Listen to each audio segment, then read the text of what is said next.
Hi, my name is Steven. I'm a trans man. I use he, him pronouns. I'm 23 years old, and we're going to talk this week about being single because it's great, and I feel like people don't talk about being single enough and how good and healing it is to not be in a relationship sometimes.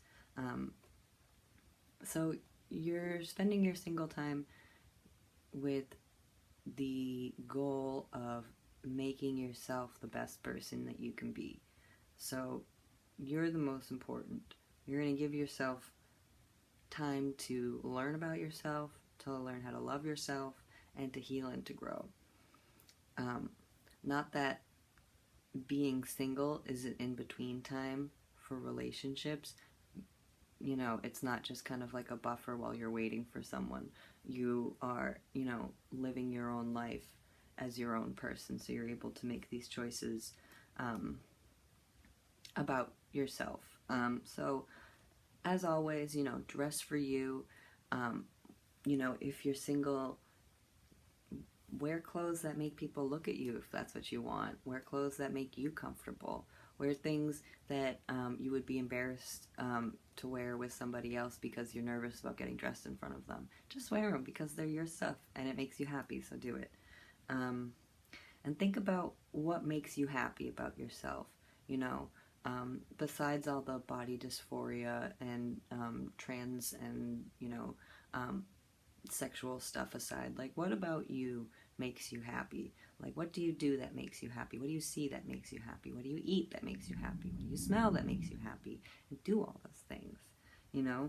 Like, take yourself out to a nice dinner at a place that you've never been to before, so you can go and you can try the food, and you can go to this restaurant with the intent of trying some new food you've never had before in a place that you've never been before, and you don't have to worry about holding conversation with anybody, and you don't have to worry about what's going to happen afterwards, because you're just going out for dinner and you're eating and you're trying something new and you're learning something about yourself. You're learning what you like. If you like art, go around the art supply store by yourself for a long time and just have a lot of fun in the aisles by yourself. Go to art museums by yourself, so you don't have to feel like you're either with someone who's making you feel bad about the art that you like, or feel like you're dragging someone along. Like, just go and enjoy it by yourself. Museums, go see that movie that you want to see. Just see it in theaters, or throw yourself a movie night. Like make a date for yourself, because you deserve to be treated nicely and kindly and be happy. So just do that for yourself. Like, if a great idea for a date for you is like having a picnic in the living room with a nice movie playing and like wine and a bunch of nice food, just do it for yourself. Sit in the living room with all this food that you like and give yourself that date, so you don't have to expect somebody else to do it. Doing fun things on your own without like fear of immediate judgment is great. You can order what you want at this restaurant that you've never been to before without the other person having an immediate thought about it, so you don't have to go on a date with someone that you don't know, just so you can go to a nice restaurant. Just go to a place, order something new, and eat it because it's nice and fun. That's loving and learning about yourself. You're treating yourself to these night dates and you're learning what you like. You're learning how you deserve to be respected, because you're respecting yourself by taking yourself out on these night dates, and you're learning excuse me,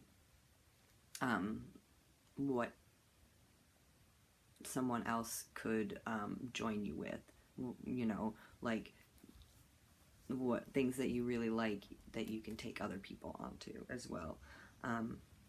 So when you're healing and you're growing in this time, like, ask yourself questions about yourself, like, while you're learning about yourself.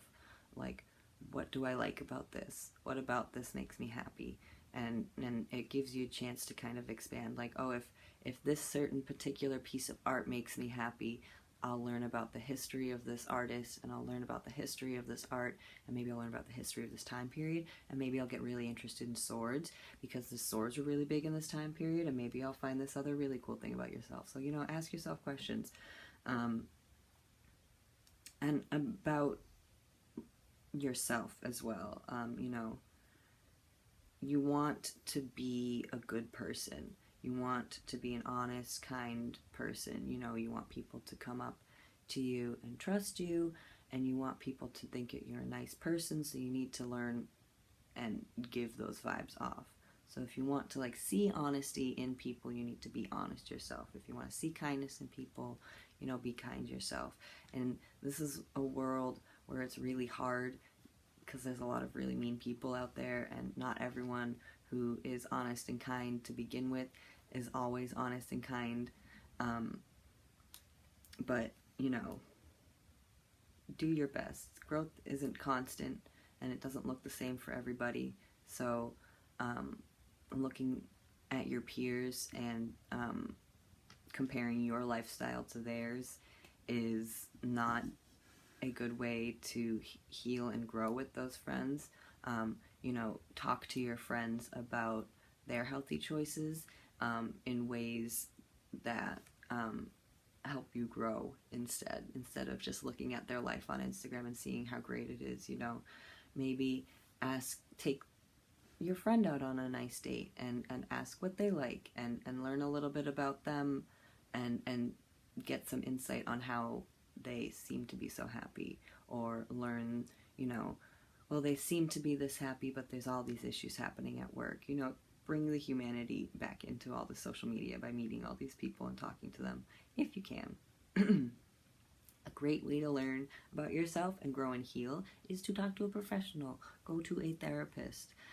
If that is too expensive or out of your price range or just not accessible right now, there are online, that's not the word I wanted to say. There are free groups in most places that offer therapy. You can find a free afternoon, evening group that you can attend. Meet people who are going through the same things as you and talk about them in a group setting is great. Most therapists, if going out and about is hard for you, offer a lot of online Skype sessions, so that's always an option on a sliding scale. So there's options out there for you to talk to professionals about how to heal and grow, because that hour that you spend with them, their focus is to help you with that. They don't have any ulterior motives. They're not your friend, so they don't know anything about they're just there to help you heal and grow. So take advantage of that if you can and if you are able to. Something that I've learned going along, and this, I'm not a mental health professional, so this is just kind of me talking and you happen to listen. But every choice that you make, affects everybody that is around you, so if you want to affect the people around you in good ways, so you want to try your hardest to make good choices that are healthy for you, and that are not damaging to the kind people around you that are helping to support you. And it's a weird fine line, and it's a lot of work, and it's hard, and you're constantly growing, you're constantly learning, you're constantly trying to figure all this stuff out. But learn from your mistakes, make deliberate choices to help, make your life better for yourself, and just do your best, because that's what everybody else is doing. We're all doing our best. And be nice to people. All right, yeah, being single is great because you get a chance to learn about yourself, and be your own person. Trixie is sniffing me for some reason. What are you up to, girlie? What are you doing? Oh, she got shy. Bye.